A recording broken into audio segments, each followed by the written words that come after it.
خدا رحمت کنه مرحوم آیت الله العظمی بروجردی رو، زود عصبانی میشد، مرجع تقلید. بعد خودشان ناراحت بود، گاه سر درس شاگرد اشکال میکرد عصبانی میشد. آقا بنده خدا که مکذوب آقا واقع میشد آبروش میرد پیش جمع میکرد. عنایت کردید؟ ببین برای ترک این لغزشگاه اومد خودشو نظر تنبیهی کرد، نظر تنبیهی. و خدایا اگر یک بار دیگر بی جهت عصبانی بشن 1 سال روزه بگیرن. بی جهت بروجردی نشد. اینا کشیک نفس میدادن، مراقبت میکردن که همه چیزشون برای خدا باشه.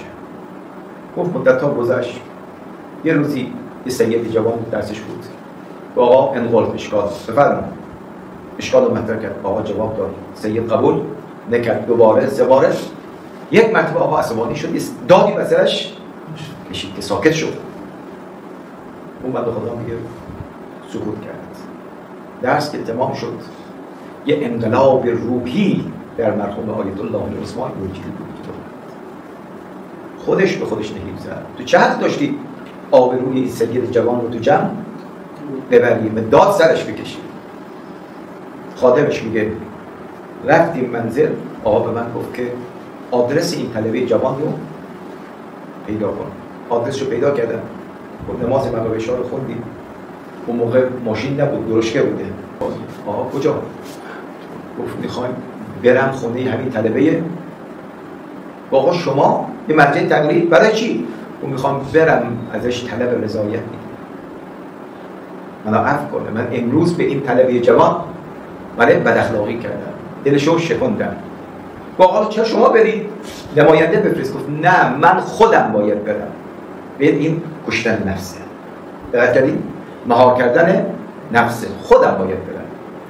میگه با هم رفتیم در خونه طلبه جوان، در زد، طلب اومد در باز کرد، آیت الله العظمی بروجردی.